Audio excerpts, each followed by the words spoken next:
Please repeat after me.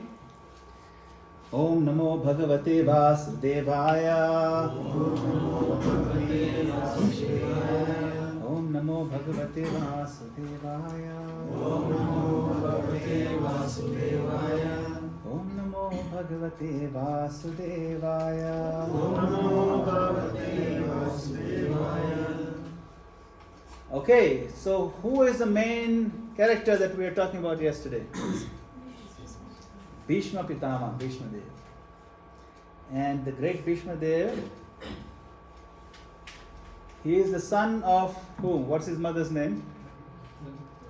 Ganga. Ganga Putra Bhishma. And his father's name was? Shantanu. Correct. Of course, so we learned about the story of how he came about. His father got married to Ganga, so he was born. And we heard the rest of the story, how Satyavati got involved. And then later on there's a division, and there's a fight, there's a war, and then at the end of the war, he's lying on his bed of arrows, about to leave his body. And here Yudhishthira Maharaj has come to get advice from him on what to do. So we covered some of the verses. We'll continue.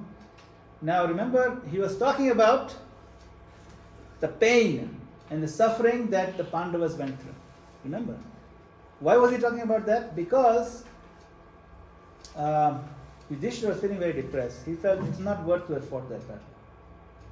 All these people died just for my enjoyment. The Kauravas were okay, they're not so bad.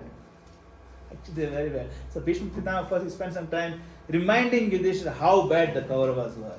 How much suffering you guys had to go through. And if you are fine with your own suffering, your mother went through so much, Kunti Devi. Think of her. So don't feel so bad that you have to fight this war. That is the point, you see. And then someone will be confused that these are good people. Why do bad things happen to good people? But it is the plan of the Lord. That's the title of today's. Okay? So repeat after me. Na yasya karhi chid rajan Puman veda vidhisitam Yadvijigyashaya yukta Muhyanti kavayopihi.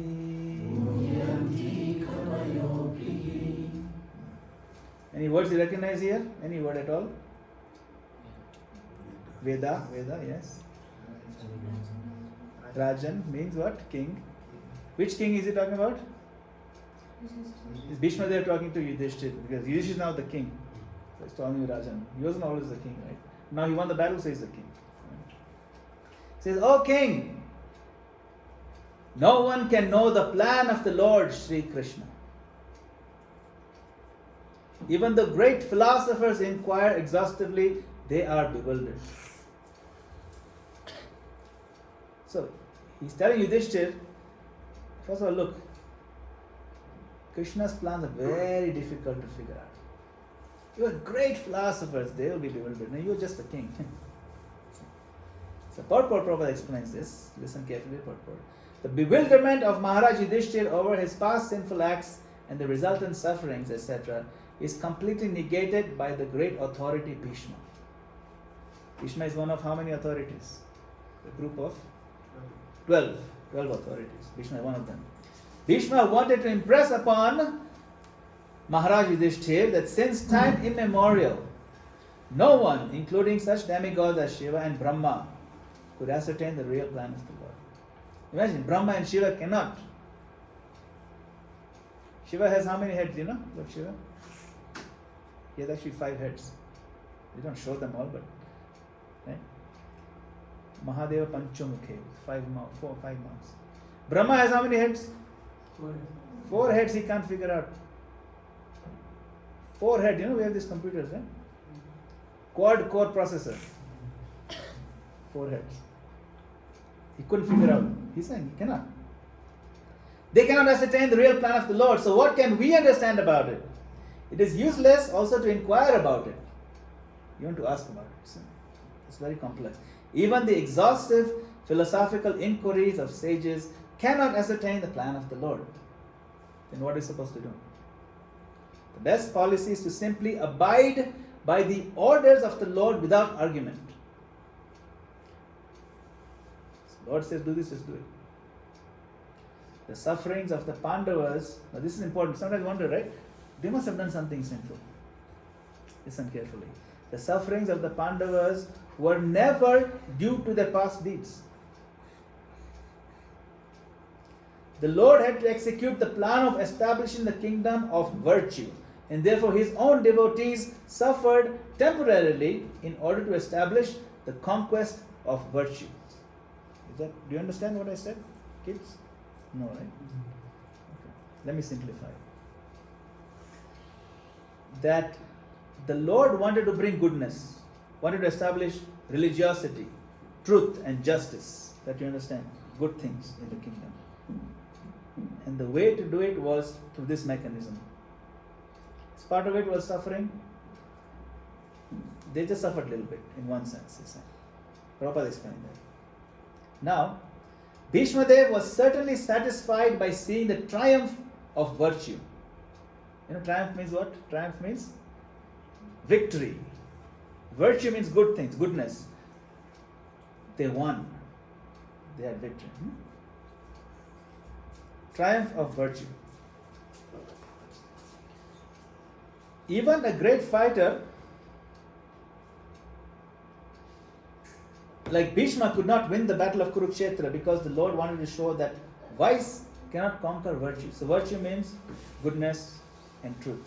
What is the opposite of virtue? Voice? Say it. Correct. Now you know. If somebody says what is the opposite of vice, you say virtue. What is the opposite of virtue? Vice. Now you know. Vice cannot conquer virtue, regardless of who tries to execute it, including Bhishmadeva. Now Bhishmadeva was a great devotee of the Lord, but he chose to fight against the Pandavas by the will of the Lord. Because the Lord wanted to show that a fighter like Bhishma cannot win on the wrong side. Even Bhishma was undefeatable. You get defeated if you're on the wrong side. So never be on the wrong side of the vice-virtue debate. Always go on the side of justice and truth. Okay? Remember that.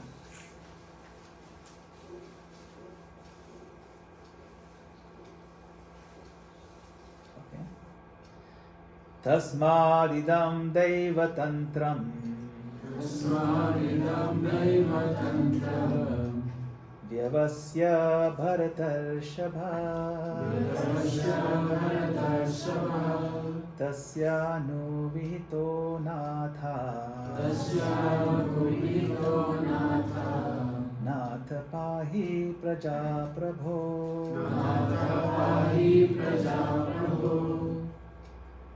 O best among descendants of Bharat, Yudhishthir, I maintain therefore that all this is within the plan of the Lord. Accepting the inconceivable plan of the Lord, you must follow it. You are now the appointed administrative head. And my Lord, you should now take care of those subjects who are now rendered helpless. Okay, so he's telling Yudhishthir, don't be depressed. The suffering you went through, it was just plan of the Lord. You've won. Now it's your job, your duty to take care of these citizens who are under you. Now you may wonder, okay, if Yudhishthir did not do anything wrong, Pandavas did not do anything wrong, why is they have to even a little bit suffering? Okay, imagine this scenario, okay? There is a mother and she has a son and she has a daughter. They're grown up. And the son just got married and the wife also moved in the house. Now you have mother, the son, he went to office, and there's two other ladies in the house. The daughter and the daughter-in-law. Now the daughter-in-law just came last week, just freshly married. But the house has some rules. How to make chapati properly, how to put the flour over here and make sure you don't mix the salt and the sugar and this and that. But the mother-in-law, the good mother-in-law, she'll be a little sensitive to the daughter-in-law. Don't make her feel bad, showing her rules all the time right from the beginning, shouting at her for making a mistake. Understand, right? Those are smart mother-in-laws. They know that Daughter-in-law is sensitive because they were also one time a daughter-in-law. So they know how painful it can be when mother-in-law chastises you for small things. But the mother-in-law still needs to explain some instruction. If the sugar and salt got mixed up by the daughter-in-law, then the mother-in-law, no, she needs to know where to put what. So she won't shout at her. So she'll take it down and put it. And then she'll tell her daughter, okay, tomorrow you mix them on purpose. The daughter, not daughter-in-law. And then I'll shout at you, but you don't feel bad, okay? So she tells them mix them on purpose, and the next morning, hey, why did you put the salt and sugar like this? Oh, sorry, mommy, it's a mistake. Yeah, I know we're not supposed to put it, but she makes sure that other daughter-in-law is also hearing. But she's not shouting at her directly. You see? So this is called smart punishment. She's not punishing daughter-in-law. She's not even punishing her daughter. It looks like she's punishing her daughter. Her daughter feels like a little sad, but she's not really sad. She's pretending to be hurt. You follow? You're together. This is how Krishna did this particular scenario. Now you understand the situation? Now I'll read the purport and you'll know what I'm saying. Okay? The purport, listen to purport carefully. Srila Prabhupada says this. The popular saying is that a housewife teaches the daughter-in-law by teaching the daughter. This is the opening line of the purport. Similarly, he just says in one sentence. I gave a little story, so it's clear what he's trying to say. Similarly, the Lord teaches the world by teaching the devotee. Are you together? The devotee is the example. Devotee, Arjuna, Yudhishthira, they didn't really feel any. They felt something, but it's okay. But the Lord teaches the world by confusing Arjuna. Arjuna knew he's supposed to fight. He wasn't really confused. He didn't have to speak Bhagavad Gita. But he intentionally made Arjuna confused and asked questions so that the world can hear.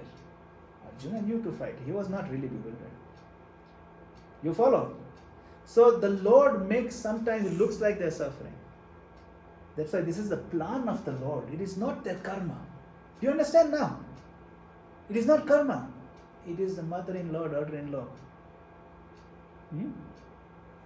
Because the mother-in-law, she knows what it's like to be daughter-in-law. This is a very famous Indian TV series. क्योंकि छाछ भी कभी दही थी. Sorry, क्योंकि सास भी कभी बहू थी. छाछ used to be dahi before, right? Sorry, anyway, you understand. So, the devotee does not have to learn anything new from the Lord, because the Lord teaches a sincere devotee always from within. So that's why advanced devotees, even when they're going through pain, they don't take it too seriously. The Lord is trying to use me to maybe instruct somebody else, or maybe He's trying to instruct me. It doesn't matter. Ultimately, I'm not this body anyway. Who cares? This life is this short. Why am I worried if I insulted over here or I was dishonored over there? Who cares? Tatha manapamanayo, Krishna says. One who sees man atman the same, that is Sthitadhi Muni. Dukeshu anudvagnamana, Sukheshu vigataspriha, Vitarag bhaya krodha, Sthitadhi Muni uchyate. He's not excited when very nice things happen. He's not depressed when painful things happen. He's equipoised. This is called Sthitadhi Muni. Devotees acquire this tolerance because they know what is what. You see? So if the Lord uses us, it's fine. But it takes a little advancement. And if we find we are becoming like that, that is the mercy of the Lord. That is a litmus test for our advancement. We have to measure our advancement too. We can't assume that I'll never be advanced. No. We have to add our level of tolerance. We have to increase our level of saintliness. Step into it. Step up. Tolerate more. Smile in the face of Sangha. If there's a snowball in your face, it's okay. Smile. It's not the end of the world.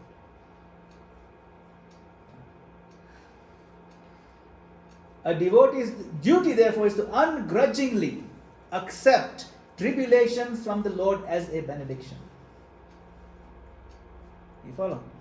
Ungrudgingly accept the problems, the pains, as a benediction. Benediction is what? Varadan, gift. Gift. It's a bitter gift, yeah. But it's nutritious, good for you. Karela. The Pandavas were advised by Bhishmadeva to accept the responsibility of administration without hesitation. The poor subjects were without protection, due to the battle of Kurukshetra. And they were awaiting the assumption of power by Maharaj Yudhishthira. A pure devotee of the Lord accepts tribulations as favors from the Lord. Since the Lord is absolute, there is no mundane difference between the two. Something favors, something pain, it's okay. The Lord is absolute, the devotee also is absolute. I know it's a hard pill to swallow. At least we understand the theory. To move away from a grudging, complaining type of mentality gradually is a mark of our progress. To see opportunities to serve and be happy about it is a mark of our progress. Isn't it? And then when we do that, at the end of the day we'll feel much nicer. You'll feel overall less painful in life and you'll feel more confident good things are coming. Plan of the Lord. Esha vai Bhagavan Sakshat Esha vai Bhagavan Sakshat Adyo Narayana Puman Adyo Narayana Puman Mohayan Mayaya Lokam Mohayan Maya Lokam Gudascharati Vrishnishu. Gurashari Vishnu. Any names you reckon? Any words recognized here? Narayan. Another one? Bhagavan. Moha, yes. Moha means bewilderment. Maya, which means mind. Yeah? What's that? Lokam means what? Yes. Correct. Loka, this world. Any other names? Vrish. What's that? Guda means what? Gudha means? Yeah. Let's see. What about Vrishni?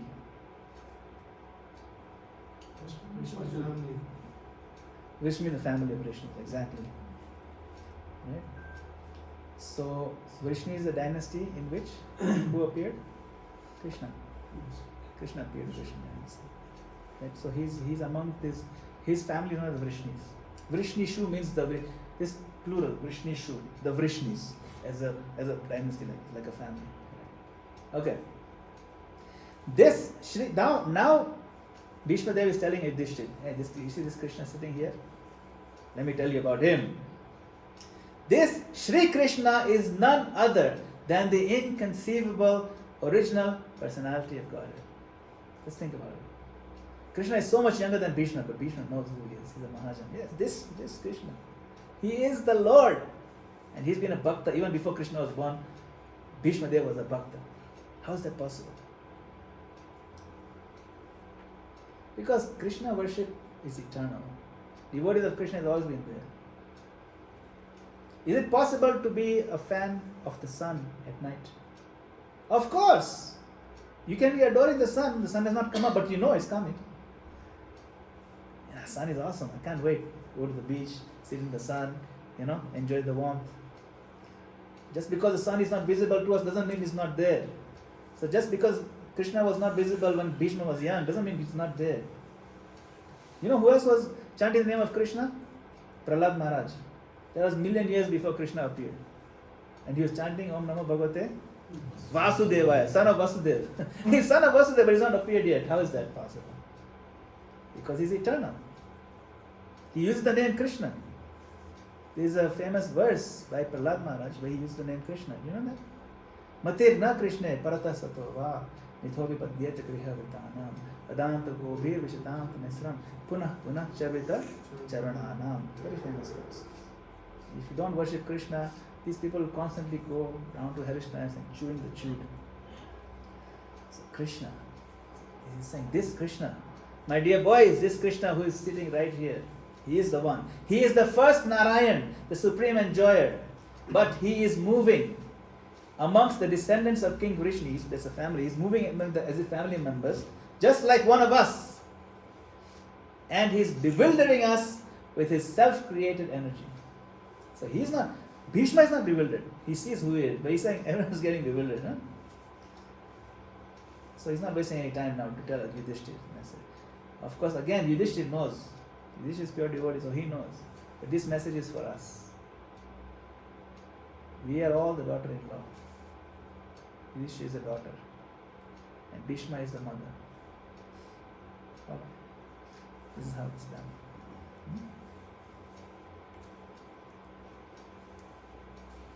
Asyanubhavam Bhagavan Veda Guhyatamam Shiva Devarshi Narada Sakshat Bhagavan Kapilo Nripa. So Bhishma, he's saying, don't take my word for it. What? Who do you recognize from here? Names. Give me some names that you recognize. Narada, Kapila, and any more? Shiva. Right. Yeah, Devarshi Narada, that's right. Veda. Yeah, Veda means to know. That's right, correct. And Bhagavan means the Supreme Lord. Okay, so let's read the translation. O King, Lord Shiva, and Narada, the sage among the demigods, and Kapila, the incarnation of Godhead, all know very confidentially about his glories through direct contact. So he's saying, don't take my word for it. These great souls, Shiva, Narada, Kapila, they are directly in touch with Krishna. Shiva is constantly in touch with Krishna by meditation. Narada is constantly in touch with Krishna by singing his names. And of course he goes in and out of the spiritual world. He just goes as he pleases. He speaks to Krishna whenever he wants. Same thing with Kapila Deva, who is the incarnation himself. Okay, we are moving a little bit faster because we want to try to finish a few verses. And it's good to recite them in a group like this. Yam manyase matuleyam Priyam mitram suhrittamam Akaro shachivam dutam Sauhridadatha sarathim. Okay, let's see. Try to guess what the words are. Any words? Priyam means what? Dear. Huh? Means what in English? Dear. Dear, yes, correct. Mitra, friend. Suhrit, well-wisher, correct. Dutam, messenger. Yes. Sarathim, charioteer. Sarathi, charioteer. Yeah, you know these words. The thing is, if you kind of sit back and try to take it apart before you jump into translation, you'll realize how many words you actually know. You'll realize how much Sanskrit you actually know. Like, I don't know any Sanskrit myself. Like, if someone tells me translate this English sentence, tomorrow I'm going to school into Sanskrit, I cannot do it.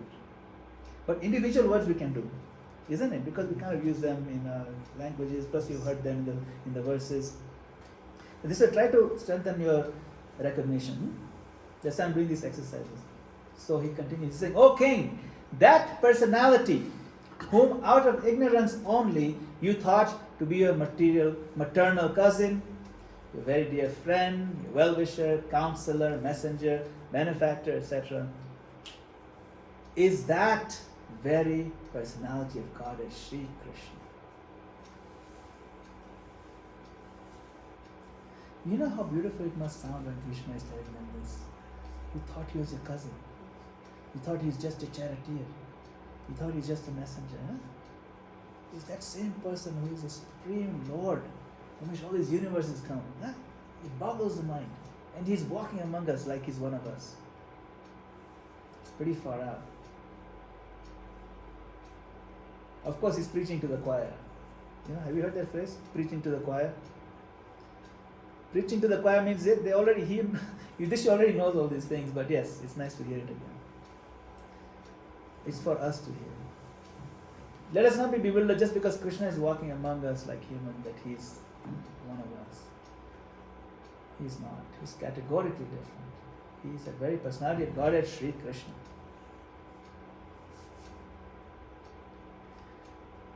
Sarvatmana samodrisho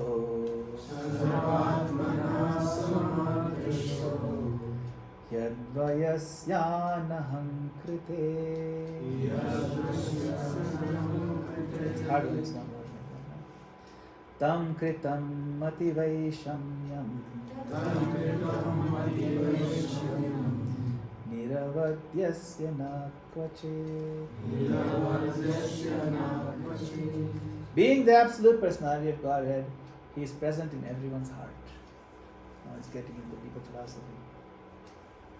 He is equally kind to everyone and He is free from the false ego of differentiation. He does not differentiate. This is mine, this is somebody else's. He does not do special favors. Therefore, whatever He does is free from material inebriety. He is equibalanced. Inebriety means intoxicated. Sometimes we are intoxicated, so we can't tell what is what. If someone is drunk, they cannot see the road properly. That's inebriety. So material inebriety means the intoxication of false ego, the intoxication of ignorance. So he's saying, because he is free from this false ego of differentiation, whatever he does is free from material inebriety. He'll always do 100% fair.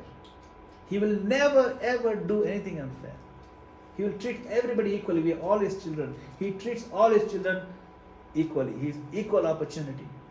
Always. It may not look that way because we are all suffering and enjoying different things. But that's a whole different conversation.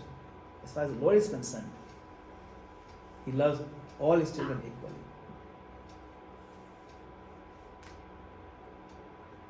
Tathapyekanta bhakteshu Pashya bhupanukampitam Yanme sumstyajata saksha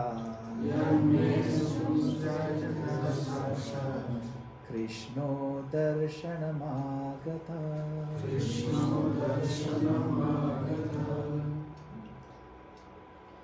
Yet, despite His being equally kind to everyone, He has graciously come before me while I am ending my life. For I am His unflinching servant. See what He's saying? I am dying here. Just look at my good fortune. Even though He is equally kind to everyone, He is extra kind.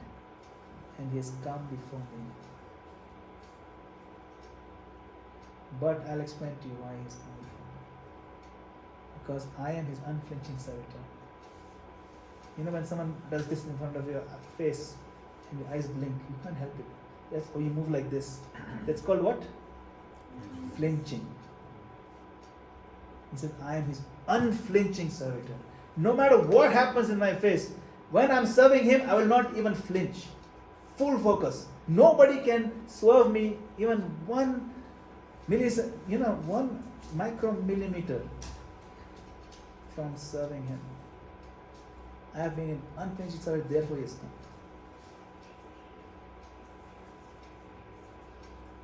Generally, devotees don't say this, but he's trying to glorify the Lord and he's trying to explain to the other people.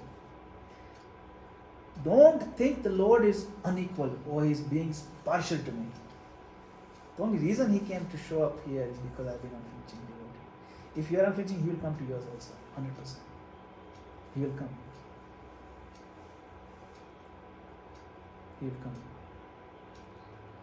There was, we have a great Acharya, his name is Tamal Krishna Goswami Maharaj in our ISKCON movement. And he was working very hard for Prabhupada. And he was reading that, we have to think of Krishna at the time of death. What's going to happen? He said, Prabhupada, all day and night I'm thinking of how I'm going to buy the bricks and where the cement is going to come from and the steel and then the tiles, and I'm talking to the contractor and so many things and money and the donation and this and that. We're building temple for Krishna. What if I die in the middle of these steel bricks and what's going to happen to me? I'm not thinking of Krishna. Prabhupada said, no, you are His unflinching servitor.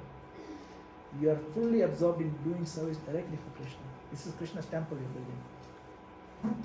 So don't worry about that. Even at the time of death, you're thinking of bricks and all that. Chaitanya Mahaprabhu personally will come and incarnate in your mind at the time of your death.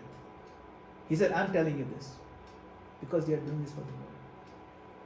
So if we are absorbed in doing everything we do for Krishna, if we align our life, we dovetail what we do for Krishna and don't even have a little bit of selfishness in what we do, then we can qualify for this unflinching. Then what happens, even if you're thinking of the bricks and cement or you're cooking the chapatis for Krishna, whatever it is, at the time of death you're rolling chapatis or thinking of rolling chapatis, Mahaprabhu will personally incarnate in your mind. Like how Krishna personally came in front of Bhishmadeva. Guaranteed. This is the thing. So purport, the appearance of Lord Krishna at the deathbed of Bhishma Ji is due to his being an unflinching devotee of the Lord. Arjuna had some bodily relationship with Krishna, right? Arjuna was cousin. Because the Lord happened to be his maternal cousin.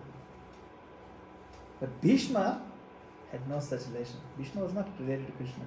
Bhishma related to Arjuna. But Bhishma is not related to Krishna. You see? Therefore, the cause of attraction was due to the intimate relation of the soul. We all have a right to be intimately related with Krishna. All of us. Every single one of us is just as dear to the Lord as any other soul. Here he's saying the relation of the soul. Yet, because the relation of the body is very pleasing and natural, the Lord is more pleased when he is addressed as the son of Maharaj Nanda, the son of Yashoda, the lover of Radharani. This is a little bit subtle, so listen carefully. This affinity by bodily relation with the Lord is another feature of reciprocating loving service with the Lord. Bhishmadeva is conscious of the sweetness of transcendental human, and therefore he likes to address the Lord as Vijaya Sakhe, Partha Sakhe, etc. Just exactly like Nanda Nandana or Yashoda Nandana. The best way to establish our relation with in transcendental sweetness is to approach the Lord through his recognized devotees. One should not try to establish the relationship directly. There must be a medium which is transparent and competent to lead us to the right path. So you see the point here? Bhishmadeva is not directly related to Krishna, but he addresses Krishna through Krishna's relationships. Krishna loves that. Krishna loves to be called, Gopinath, the master of the gopis. He loves that. Gopinath doesn't have the name Krishna, it has the name Gopi in it. Nanda Nandana doesn't have the name Krishna in it, it has Nanda Maharaj's name in it. Yashoda Dulal does not have Krishna's name in it, it has Yashoda's name in it. But it is referring to Krishna. Krishna loves that. Oh, you call me Yashoda Nandana. You reminded me of my mother. You called me Partha Sakhe. You reminded me of my wonderful friend Arjuna. You called me Devaki Nandana. Right? Krishna loves that. Now,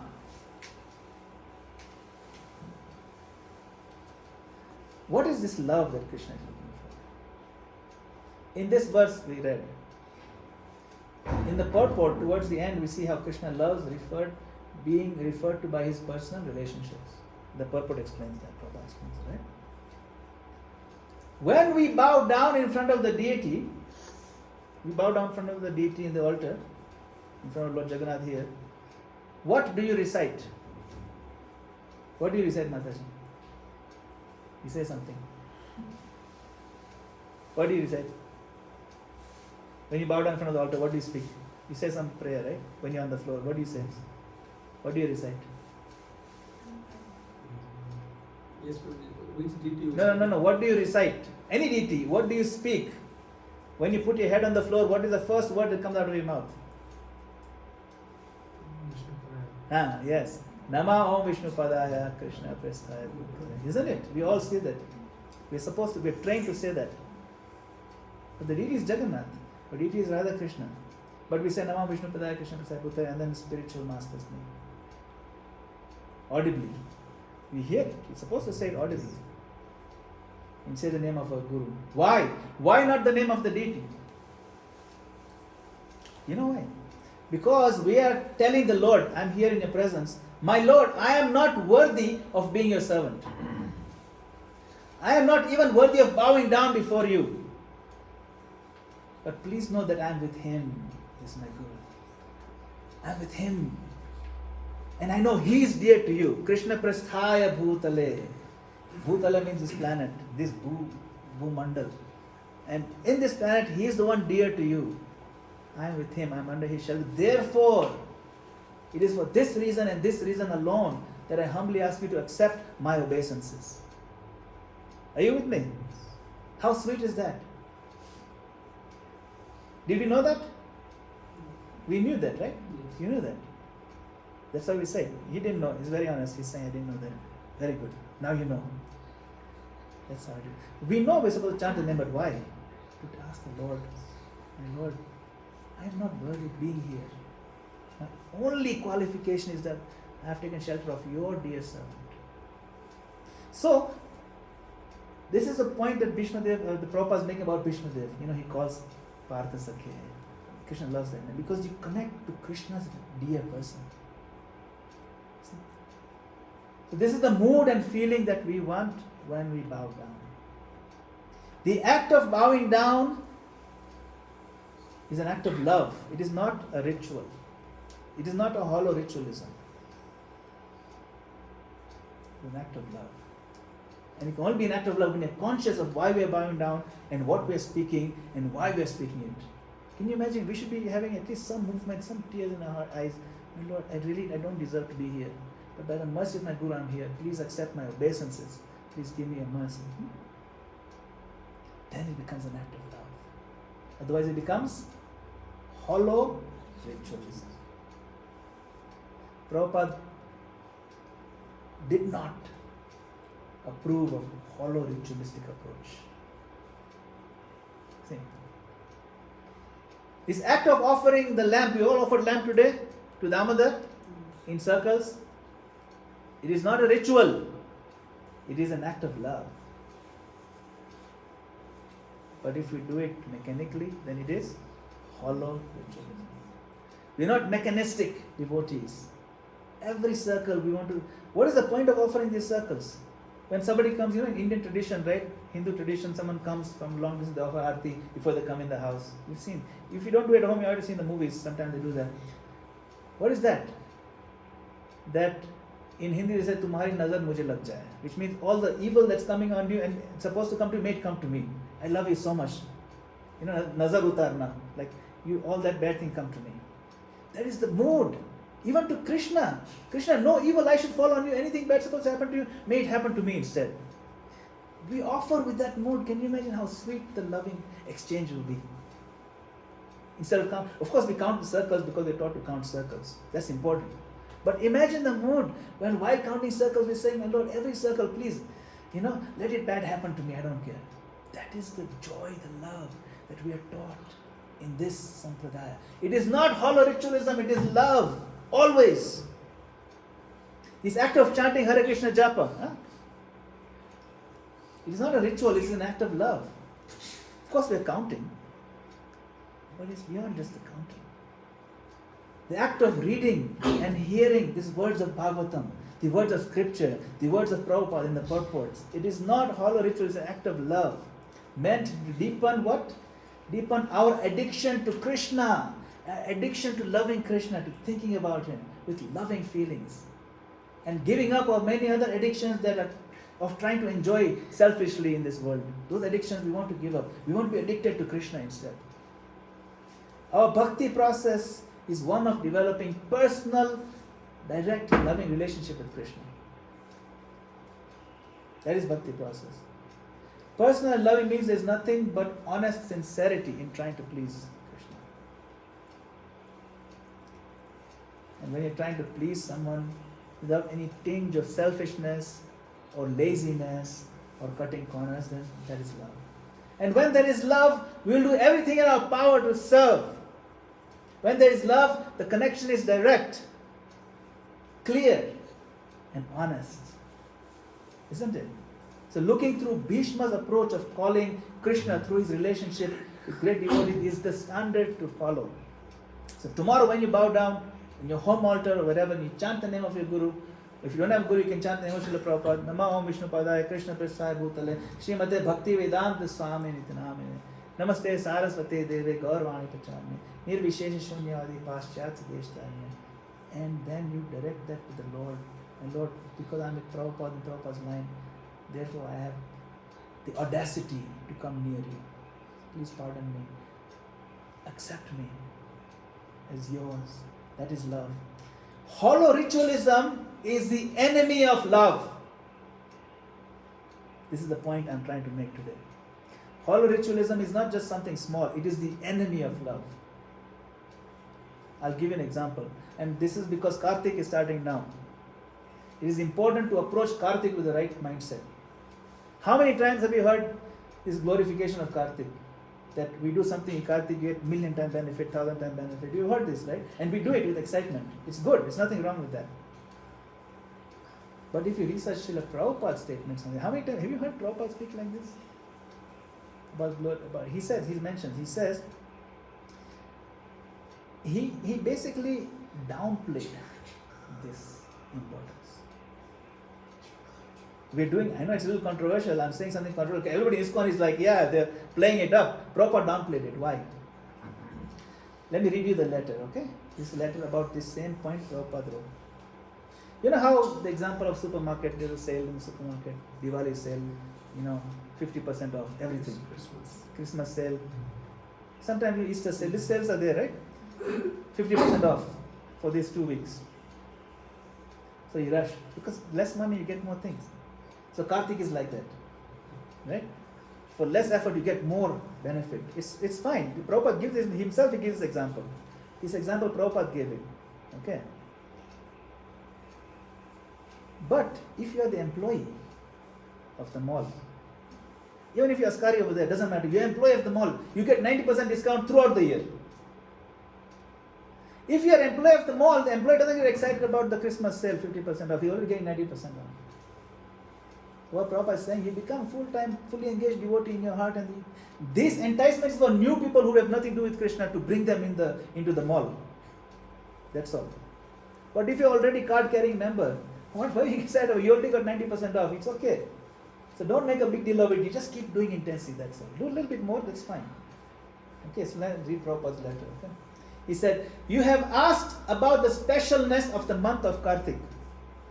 And the answer is that it is a special inducement for persons who are not in Krishna consciousness to perform some devotional service, to get some taste of it.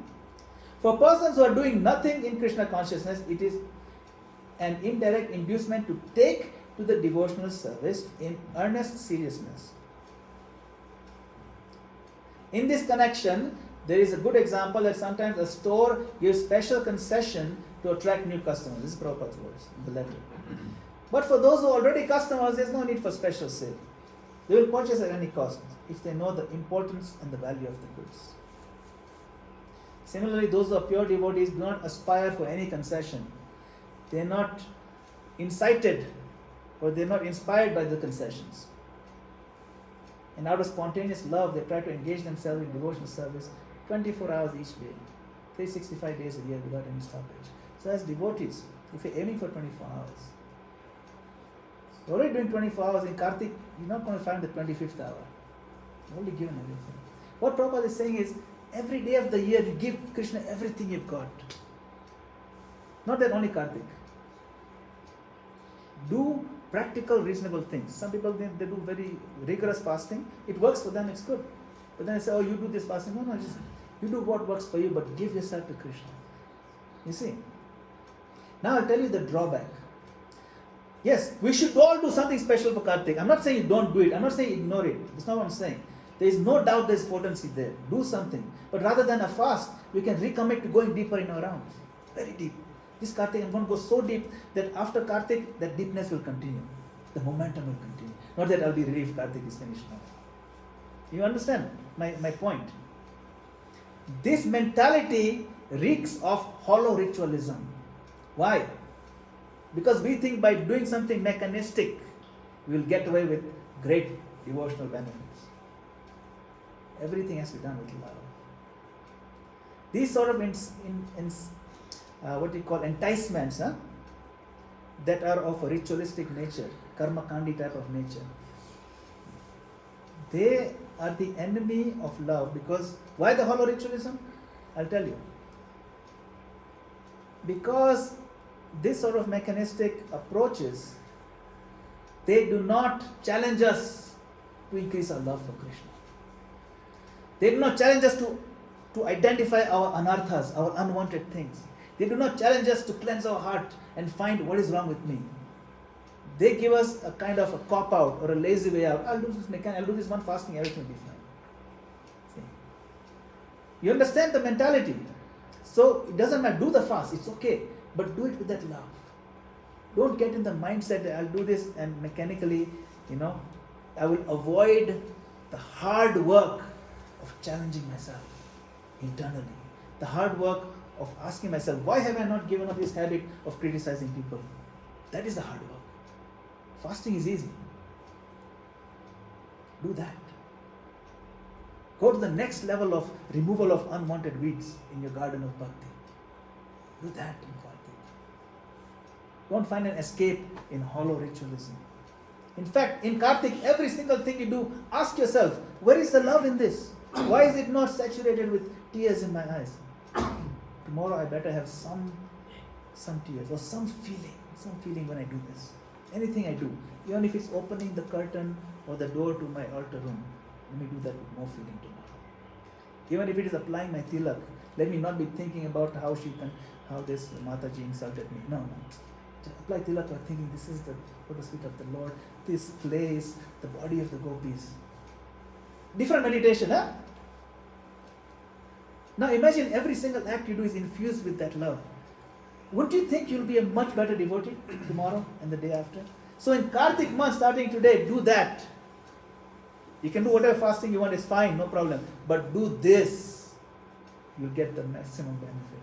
And when you do this and you get a taste for it, you will not stop doing it after Kartik.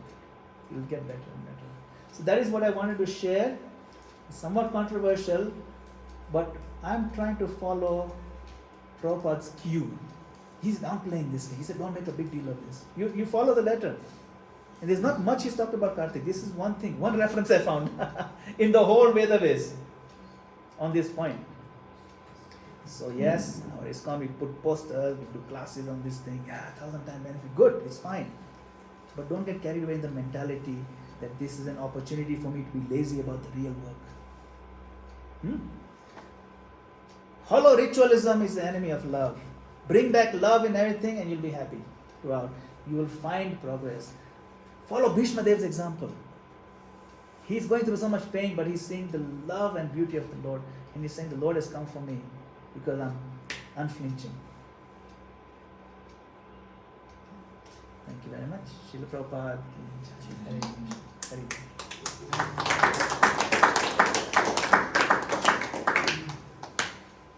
Any comments? Any questions? Any reflections?